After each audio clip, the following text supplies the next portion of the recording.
Hello and welcome to part 3 of the TweetAdder Works video tutorials. In this video we'll be going over the automation features of TweetAdder. Now this really is the best part about TweetAdder because it's true set it and forget it, allowing us to automate all of the tasks and functions and features that I showed you in video 1 and 2 and ultimately saving you a ton of time. I've got TweetAdder open and I'm on the overview screen, and there's just a couple things I want to show you here. Underneath each of the functions and tasks of TweetAdder, there's a little icon indicating whether the automation is on or off for each one of these pieces.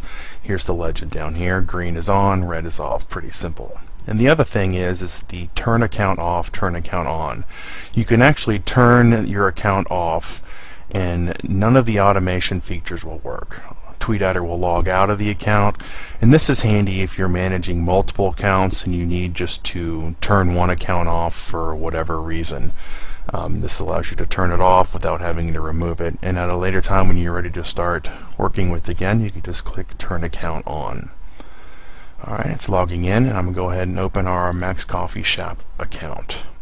Okay, let's go over a couple of account level settings that are related to automation. We click on our profile, we click on settings, and this setting right here, only run automated tasks between a start time and a stop time. We'll go ahead and check that. This tells TweetAdder when to run our automated tasks, and the purpose behind this is to seem as human as possible. If we're sending out tweets and direct messages and follows 24 hours a day, it can give the appearance that we're using a bot or a program to run our Twitter account. And the next setting is under settings, and it's the minimize the system tray. We want to make sure we have this checked. And TweetAdder has to be running all the time for the automation to work. And so instead of minimizing to the taskbar, this minimizes to the system tray, basically allowing it to run in the background. Alright, let's go back to the tweet search page. Alright, let's get started with the automation. And first up is the tweet search. The first thing we want to do is click this button to turn the automation on. And then we want to add some keywords to search on. I'm going to use coffee lover from our previous example. And instead of clicking search now, we want to click add automated search. And what this does is after our to follow list has all been followed, we have gone through this entire list, the tweet search will then search on new profiles that triggered by this keyword, giving us a never-ending supply of Twitter profiles to follow.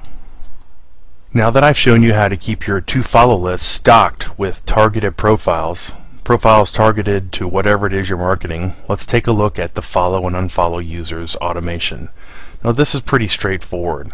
In each of these sections, we basically just turn the automation on, and instead of having to click the start button to follow users, TweetAdder will automatically do this on a daily basis. Same thing with follow back. We turn the automation on, and instead of clicking start, TweetAdder will automatically follow back any users that follow us. Same deal with unfollow users. We turn it on, and every day it will unfollow users that fit the settings that you have set here. So now we are automatically filling up our to follow list with our automated tweet search. We are following those users automatically with our automated follow. We are following back any users that follow us automatically. And we are unfollowing users that don't follow us back, all automatically.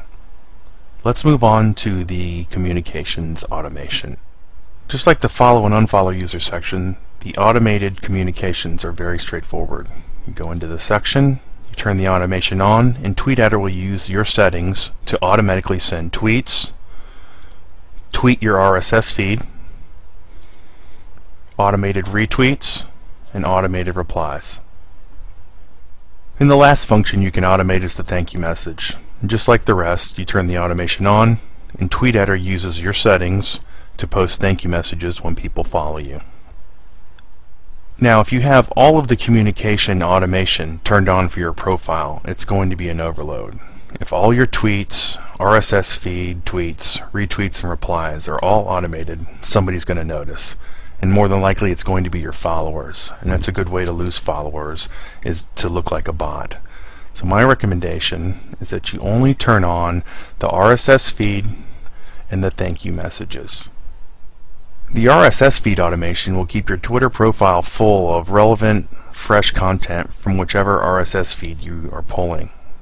And the thank you message automation will make sure that you never miss a user that have followed you with the opportunity to say thank you and to also post your website URL. That concludes video 3 of the TweetAdderWorks video tutorials. I hope these help out, and good luck with your Twitter campaigns.